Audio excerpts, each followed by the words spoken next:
Love the groove. Ow.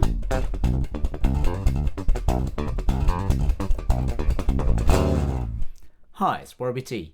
Welcome to Love the Groove, series where I look at some of my grooves and show you what I'm doing and bits and bobs.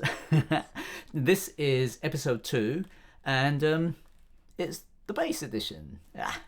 Okay, so today's groove is going to be based around my number 42, which was the very first bass groove that I did in my series Groove of the Day. Some of you might have watched it. Now that one was actually based on the original very first number 1 groove of the day, the guitar version. So I thought, when I first decided to do a bass version, a bass groove of the day, I thought, yeah, what a perfect one to do. So that's why I chose it. Now you can find links to those two in the description, and this is kind of what the bass one sounded like. Yeah. And then we had the guitar one just as a reference, kind of like this, right?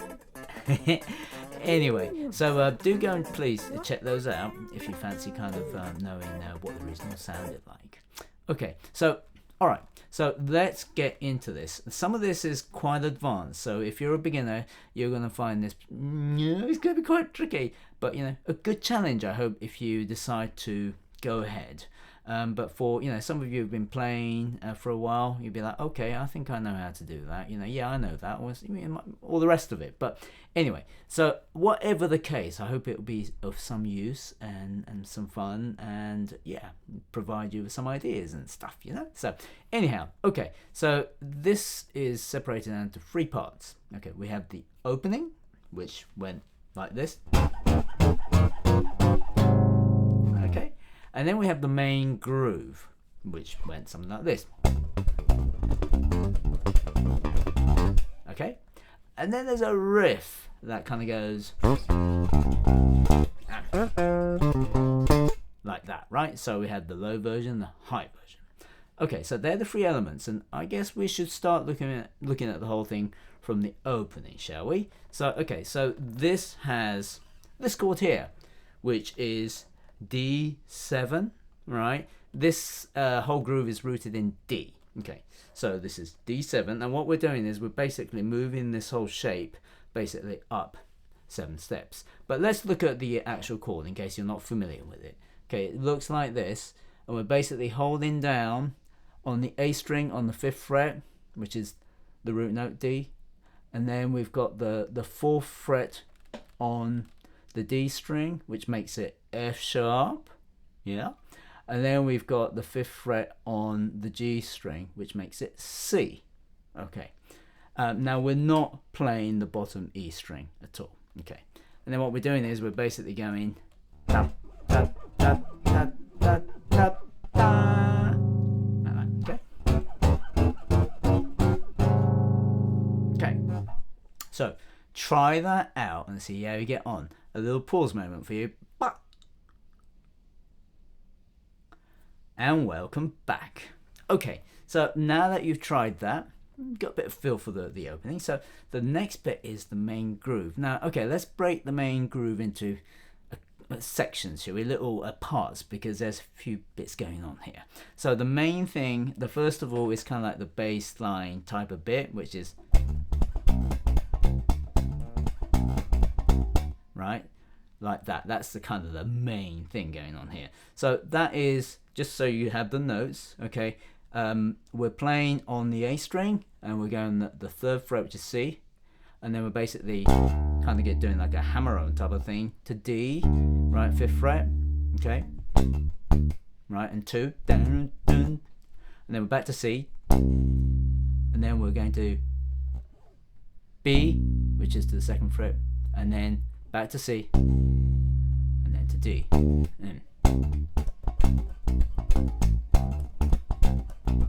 Okay, there's a bit of an accent going on there, isn't there, really?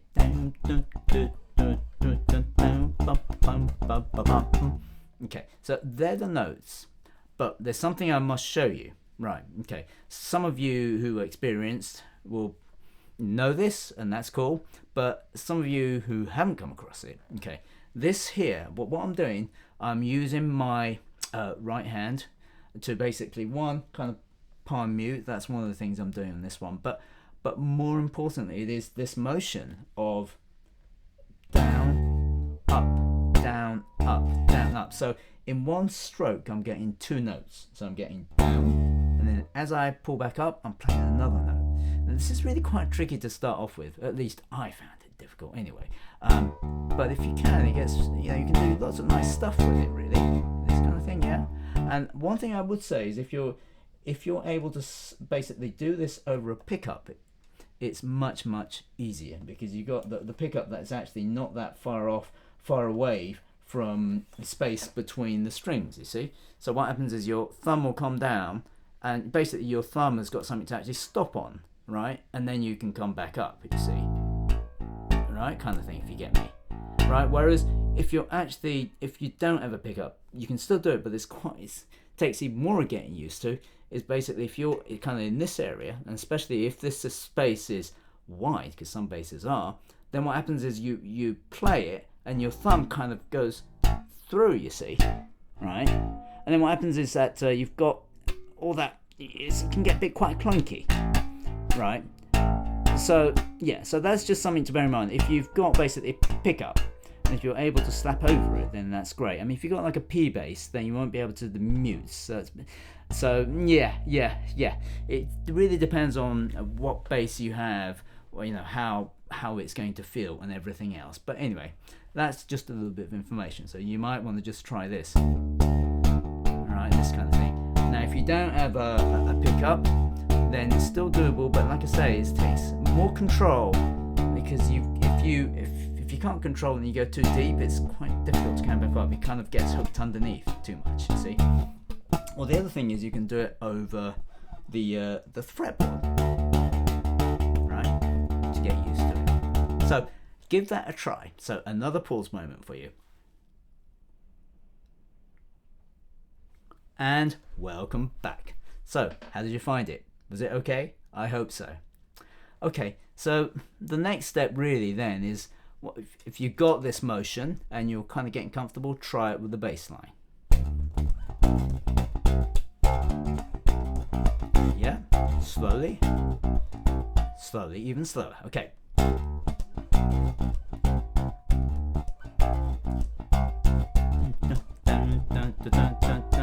Hopefully you can see what I'm doing with my thumb to give you some ideas. Hopefully these cameras on the side are showing what's going on. Okay, so try that, and now try and get used to that.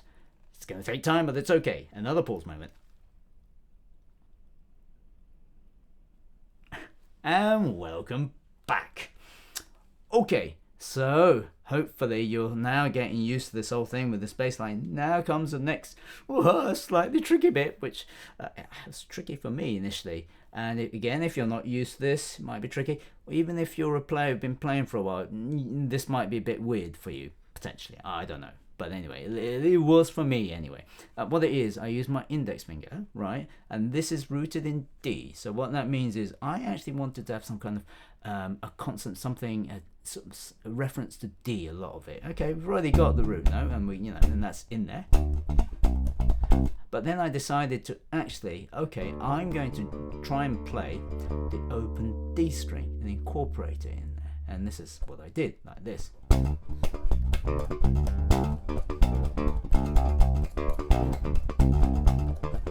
So it's in there quite a lot, right? This kind of thing, right? So what's going on? Okay, so what you need to try and do is, first of all, you need to try and get used to the idea of the spacing. This is the difficult bit I found initially, right? Between the thumb and your index finger, because it's got to basically play these two, and there's this kind of motion, right? So what I suggest is, first, maybe as a little exercise, do this. Try and find the spacing, try and keep it sort of, in that sort of, keep it still, and you basically go down with the thumb and go through, right? Okay, and as you come back up with the thumb, and you pull up, you're actually pulling up with your index finger on the open D, right? Okay, so of course we're also holding down the D note on the A string on the 5th fret, right? So you've basically got 2 Ds playing, kind of like that. See if you can get used to that and see if you can get that down.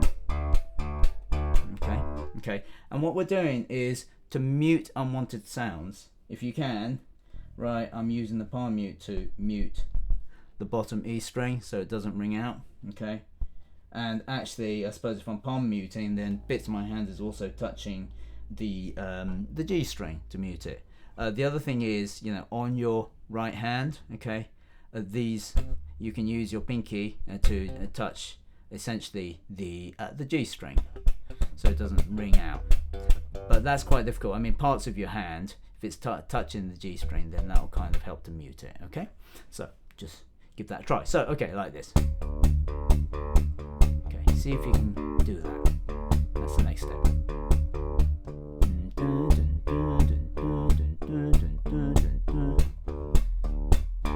Okay, another pause moment whilst you try that. Welcome back. Okay, so now let's try and see if we can put the whole thing together. I'm going to play it slowly for you. Okay, and it goes something like this.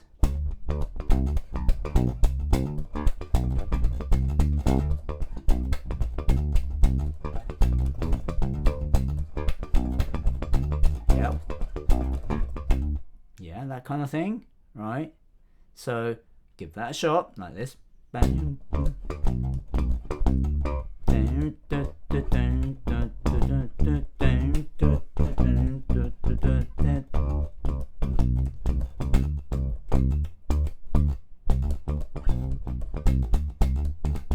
Yeah, yeah. What I'm doing is the on the D is an upstroke with the thumb is what I'm doing.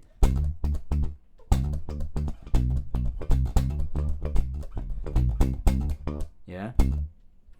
So when I'm going down, I'm not using the index finger to play anything. But when I come up and do the 2, right, I'm doing basically with the thumb coming up, but also my index finger playing the open D. And then I do a kind of like a down, a hammer on, and then up. Yeah, and when I'm doing the up on the B, I'm also playing the open D and pulling up, yeah, with my index finger. Okay. Okay, so try that. It is quite tricky, really, but you know, with a bit of patience and time, you're going to get it. It took me a while to kind of get this sorted out and, you know, get it under my fingers, really. But you know, these things are really good challenges. If you look at it as a challenge and a bit of fun, then hey, it's all good stuff, right? So give that a try. Another pause moment. Okay, welcome back. Okay, so now I think we're gonna be looking at the riff, right? Which goes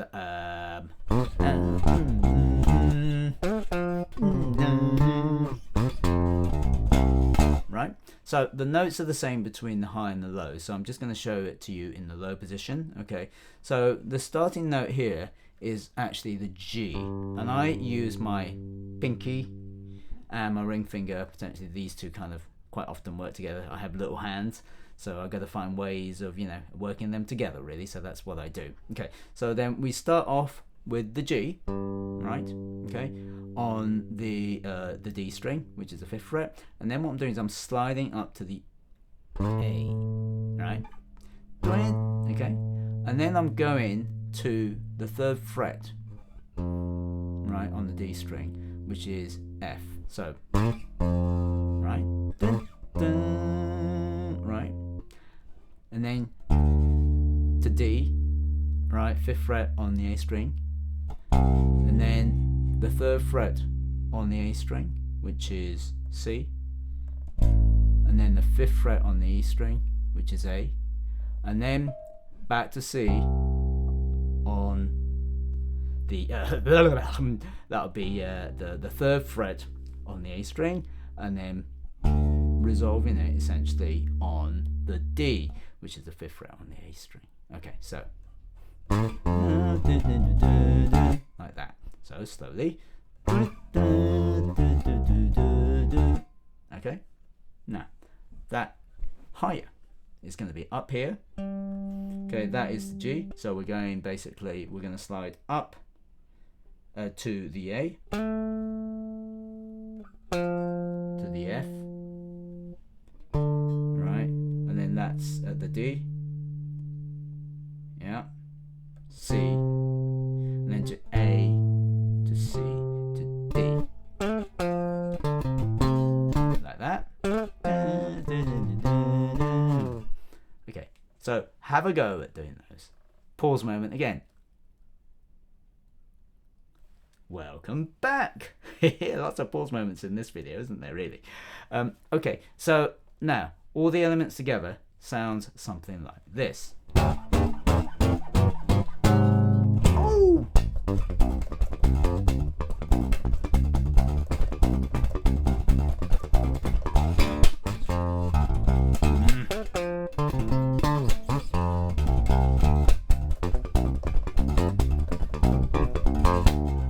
Something along those lines. So you might want to, once you get used to all the individual parts, if you want to, you can have a go putting them together. You don't have to. You can just take these in isolation and think, oh, that's an interesting way of doing things, or whatever. But I hope you found it useful and fun for you. And hopefully, if there's demand, I shall continue to make more of these. And share some more of my ideas, and maybe I'll do one where it's a bit more of my thoughts on how I come up with the grooves and approach and bits and bobs. Not that I have much of an approach really, but that might be fun for some of you. Anyway, once again, thank you very much for watching, and I appreciate all your support. You keep on funking and playing away and having lots of fun. That's really important, and music is such a wonderful thing. Keep it funky and keep on playing. Till next time.